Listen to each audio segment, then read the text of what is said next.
Hello বন্ধুরা, কেমন আছেন? আশা করি ভালো আছেন, সুস্থ আছেন। আবারও স্বাগতম নতুন একটা ভিডিওতে।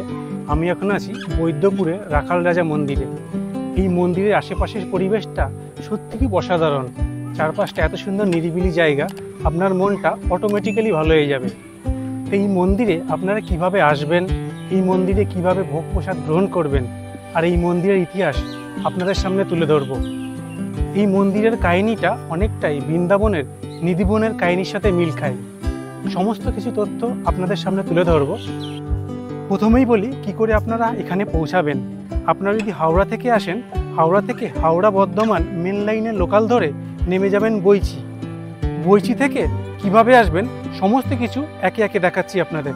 ভিডিওটা দেখতে থাকুন, সঙ্গে থাকুন। এই ট্রেনে বসে পড়েছি, ট্রেনটা মোটামুটি ফাঁকাই আছে।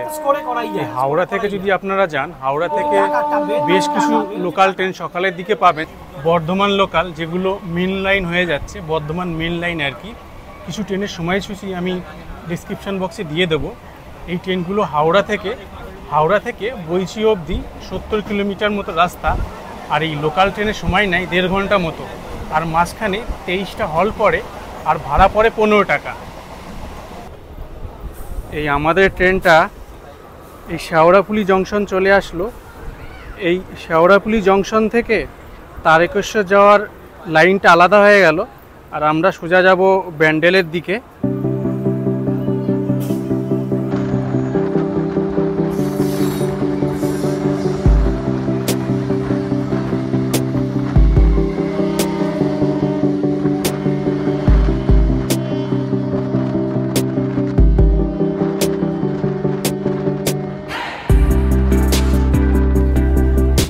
প্রায় 40 কিলোমিটার পথ অতিক্রম করে হাওড়া থেকে এই ট্রেনটা ব্যান্ডেল আসতে বাজিয়ে দিল সকাল 10টা 5।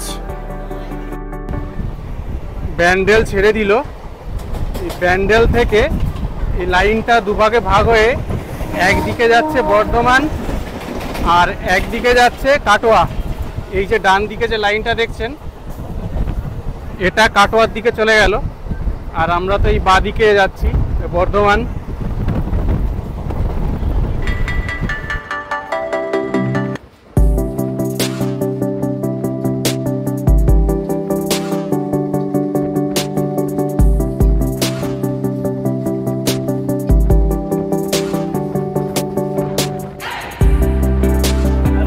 আমাদের ট্রেনটা এই পান্ডুয়া স্টেশন ছেড়ে দিল।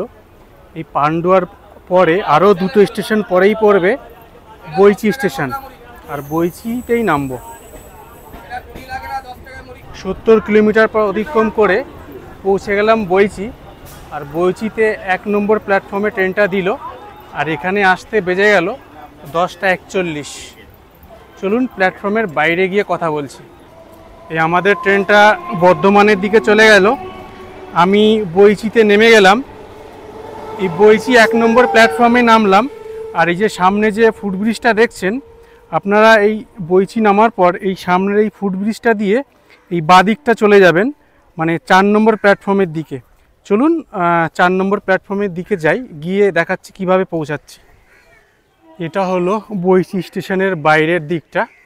এটা হচ্ছে টিকিট কাউন্টার। এই দিক দিয়ে আমি আসলাম। এই টিকিট কাউন্টার থেকে বেরিয়ে আপনারা এরকম সোজা চলে যাবেন। এই সোজা হাঁটলেই পেয়ে যাবেন টোটো। আমি এই টোটো স্ট্যান্ডের ওখানেই যাচ্ছি। এই যে সোজা স্টেশন, এই স্টেশন থেকে সোজা হেঁটে আসলাম। এই 1 মিনিট মতো লাগলো। এখান থেকে আপনারা টোটো পেয়ে যাবেন শেয়ারে। টালার মোড় অবধি যেতে হবে প্রথমে, আর এখান থেকে আপনারা ডাইরেক্ট রিজার্ভ করেও যেতে পারেন। রাখাল রাজা মন্দির অবধি যদি রিজার্ভে যায় তাহলে কত টাকা পড়বে? হ্যাঁ, কজন দেখতে হবে, মানে দুজন যদি হয় তাহলে কত? দুজন যদি হয় 250 টাকা টোটো নিয়ে যাবে। আচ্ছা, এরকম যদি হয় ধরুন ফুল রিজার্ভ করলো, আপ ডাউন 500 টাকা টোটাল। ওই গোপাল রাজা মন্দির নিয়ে যাবে, ওয়েট করবে, ভোগ প্রসাদ খেবে, আবার চলে আসবে, 500 টাকা। ওকে, থ্যাংক ইউ। এই বইচি স্টেশন থেকে শেয়ার টোটোতে করে যাচ্ছি টালার মোড় অবধি, আর ভাড়া পড়লো 25 টাকা। আর এই টোটোতে 15 মিনিট মতো সময় লাগতে পারে।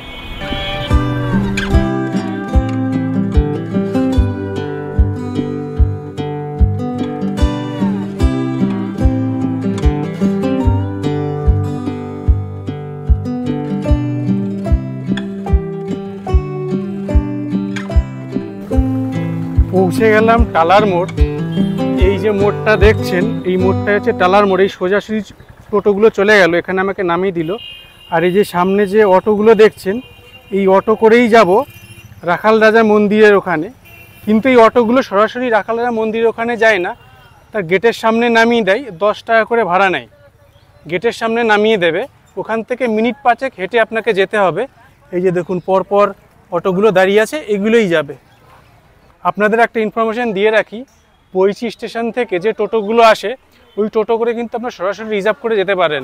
টোটোগুলো ছাড়ার পর আমাকে বলছিল যদি 150 টাকা দিয়ে আমাকে সরাসরি ওই রাখাল রাজা মন্দির ওখানে নামিয়ে দেবে। তা আমি তো একা আছি, তা আমি ভাবলাম শেয়ার করেই যাব, আর আপনাদের সাথে শেয়ার করব কত কমে পৌঁছা যাওয়া যায় আর কি। যাই হোক, এই যে কালো যে অটোগুলো দেখছেন, এই অটোগুলো যখন ভরবে, প্যাসেঞ্জার ভরবে, তখনই ছাড়বে, একটু ওয়েট করতে হচ্ছে।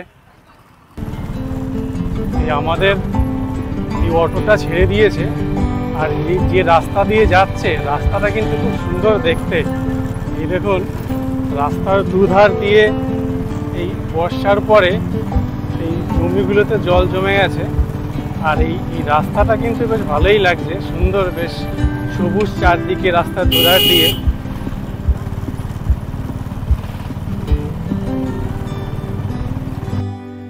এদিকটা দিয়ে আসলাম, আর এই অটোগুলো এই দিকে চলে গেল, আর আমাকে নামিয়ে দিয়ে গেল এইখানে যে রাখাল রাজা মন্দির। এটাই হচ্ছে মন্দিরে যাওয়ার গেট। এখান থেকে হেঁটে যেতে হবে, মিনিট 5 লাগতে পারে। চলুন হেঁটে যাই।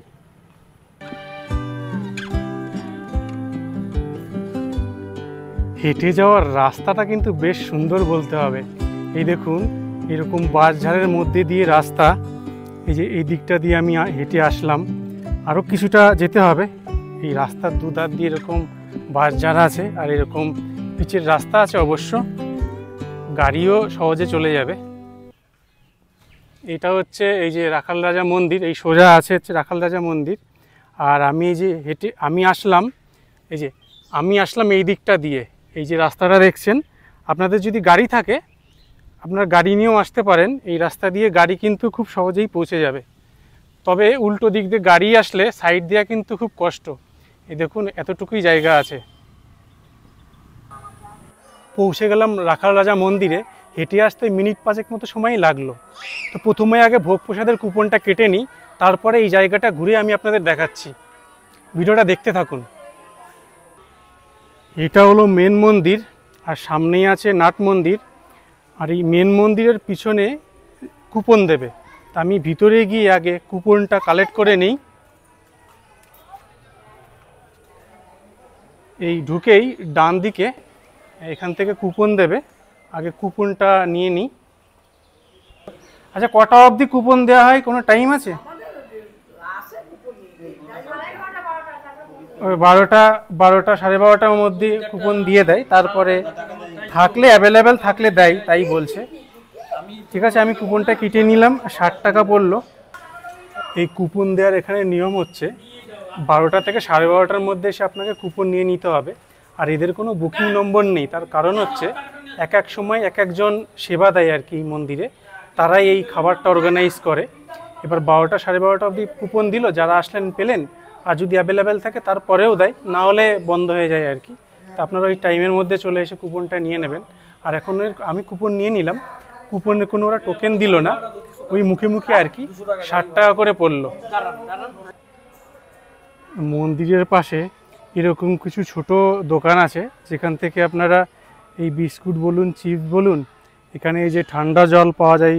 আবার এদিকে দেখছি এই ছোট ছোট এই ম্যাঙ্গো জুসগুলো রাখা আছে, এগুলো কিন্তু আপনারা মন্দিরের পাশে পাবেন। এই দেখুন এখানে এই যে চপ ভাজা হচ্ছে, আর এইদিকে মুড়ি আছে। মুড়ি চপ একসাথে কত পড়বে? 10 টাকা করে প্যাকেট। এই যে দেখুন এই যে প্যাকেট করে দিচ্ছে। আপনারা যদি নিজেদের গাড়িতে আসেন, এখানে কিন্তু গাড়ি পার্কিংয়ের ব্যবস্থা আছে। এই দেখুন এই যে সামনে যে গাড়িগুলো দাঁড়িয়ে আছে, এখানে গাড়িগুলো দাঁড়িয়েছে। আর যদি বেশি গাড়ি হয়, এই সামনে যে ফাঁকা জায়গাটা আছে, এখানে কিন্তু গাড়িগুলো রেখে দেওয়া হয়। মানে নিজেদের গাড়িতে আসলে কোনো সমস্যা নেই, গাড়ি পার্কিংয়ের ব্যবস্থা এখানে আছে। এখানে মন্দিরের কিছু নিয়ম লেখা আছে, আর এই দেখুন কিছু নাম্বার দেয়া আছে। আপনাদের কোনো কোয়ারি থাকলে এই ফোন নম্বরে কিন্তু আপনারা যোগাযোগ করতে পারেন, পজ করে দেখে নিতে পারেন। আর এখানে দেয়া আছে কুপন মূল্য কিন্তু 60 টাকা করে। এটা হলো নাট মন্দির, আর এই নাট মন্দিরের উল্টো দিকেই রয়েছে এটা হচ্ছে মেন মন্দির। এই রাখাল রাজা মন্দিরটা বহু প্রাচীন। গর্ভগৃহে 3টি মূর্তি বিরাজমান। মাঝখানে রয়েছেন স্বয়ং রাখাল রাজা, আর এই রাখাল রাজা মূর্তির পাশে রয়েছে গোপীনাথ ও রঘুনাথের মূর্তি। গর্ভ মন্দিরের সামনে একটি নাট মন্দির আছে। নাট মন্দির কয়েকটি পিলারের উপর দাঁড়িয়ে। নাট মন্দিরের প্রাঙ্গণ সুন্দর টাইলস দিয়ে বাঁধানো। শ্রীকৃষ্ণের ছোটবেলার নানা ঘটনা যেমন পুতনাবধ, কালিয়া দমন ইত্যাদি ছবি সহকারে বর্ণিত আছে।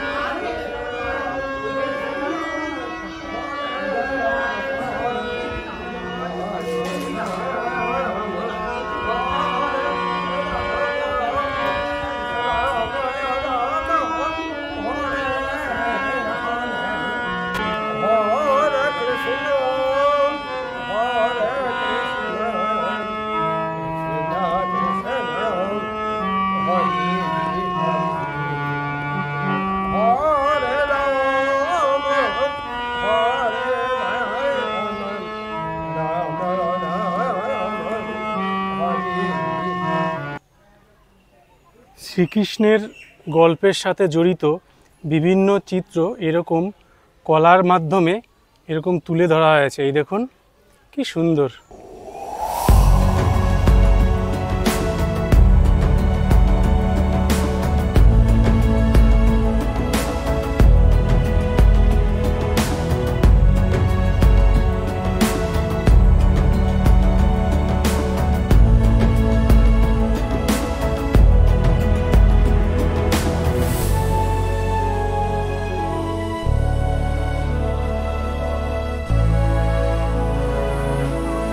এটা হলো সেই পুকুর যেখানে নিম কাঠ পেয়েছিল। আর এই পুকুরটা আছে এক্স্যাক্টলি এই যে মন্দিরটা আছে, এই মন্দিরটার ডান দিকে রয়েছে এই পুকুর। আর এই পুকুরেই কিন্তু পেয়েছিল সেই নিম কাঠ। আর সেই নিম কাঠেই কিন্তু এখন বিগ্রহ তৈরি আছে, মানে সেই এখনও সেই 500 বছরের পুরনো সেই বিগ্রহ এখনও আছে। মন্দিরের সামনেই আছে এরকম বহুত পুরনো, মানে অনেক বছর পুরনো বট গাছ। এই গাছগুলোর তলে বসে প্রচুর লোক কিন্তু এখানে জিরাচ্ছে, ছায়ায় বসে আছে। বেশ এখানে বসে থাকতে কিন্তু বেশ ভালো লাগে।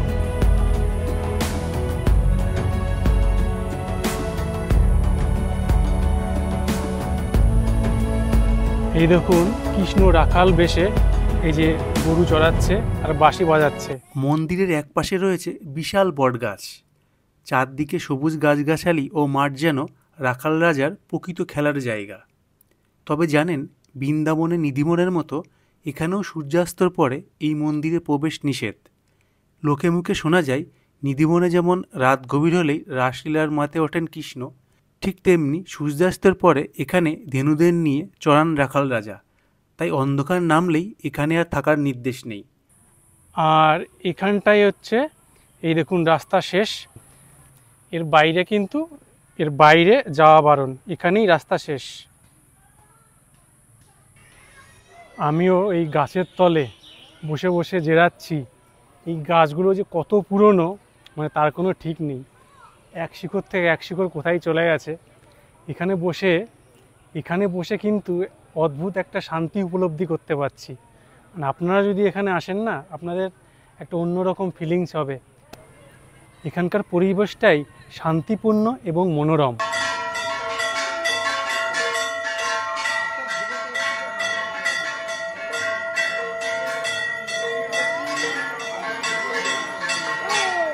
দুপুরের আরতি শুরু হয়ে গেছে এবং প্রভুকে ভোগ প্রদান করা হচ্ছে। দুপুর 12টায় রাখাল রাজা রঘুনাথ ও গোপীনাথ মধ্যাহ্নভোজ করেন। মধ্যাহ্নভোজে 5 রকমের ভাজা, 2 রকমের ডাল, 3-4 রকমের তরকারি, শুক্তো, চচ্চড়ি, পোলাও, চাটনি, পায়েস, ক্ষীর ও দই মিষ্টি রাখাল রাজাকে দেয়া হয়। রাখাল রাজার যে হাতটা বাড়িয়ে আছেন সেই হাতে একটা বড় ক্ষীরের নাড়ু দেয়া হয়।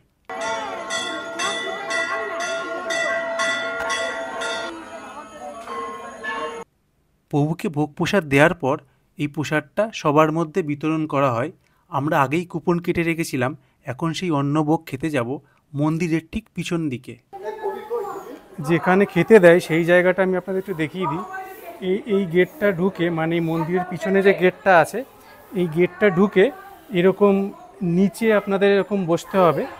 আর এই দিকে আছে রান্নাঘর আছে, রান্নাঘর দিয়ে এখানে বসে পড়ে লোকজন, এখানে খাবার পরিবেশন করে।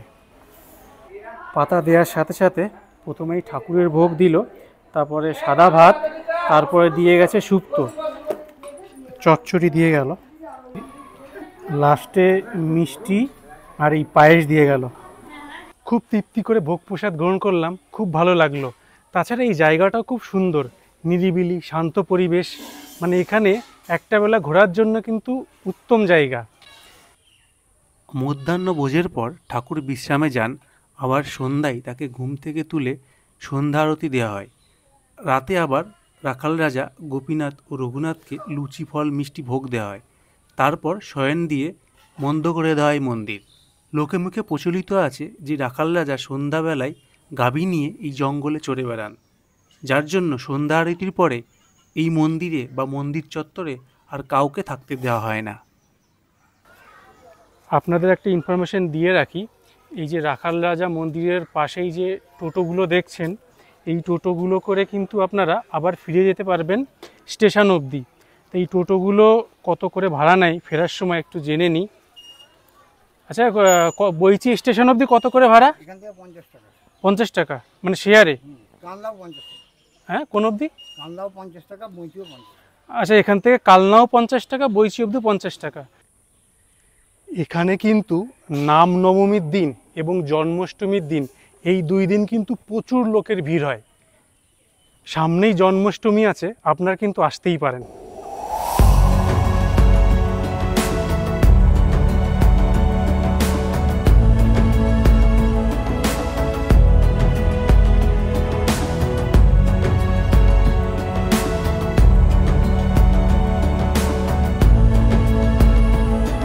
খুব তৃপ্তি সহকারে ভোগ প্রসাদ খেলাম, ভালোই লাগলো। তাছাড়া এই জায়গাটাও একদম নিরিবিলি শান্ত পরিবেশ, একদিন ঘোরার পক্ষে উত্তম জায়গা। এরকম জায়গায় যদি আপনারা আসেন, আপনাদের মনটা অটোমেটিক্যালি ভালো হয়ে যাবে। যাই হোক, এখন ফিরে যাওয়ার পালা।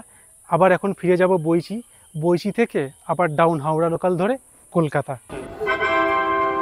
May I have your attention, please? Train number 37842 down Bardhaman Howrah local is arriving on platform number 2.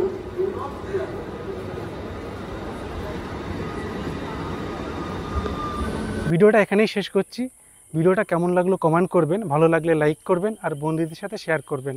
আর হ্যাঁ, আমার চ্যানেলে যদি নতুন হয়ে থাকেন, চ্যানেলটি সাবস্ক্রাইব করে আমার পাশে থাকবেন। খুব শীঘ্রই দেখা হচ্ছে পরবর্তী ভিডিওতে। ভালো থাকবেন, আনন্দে থাকবেন। টাটা।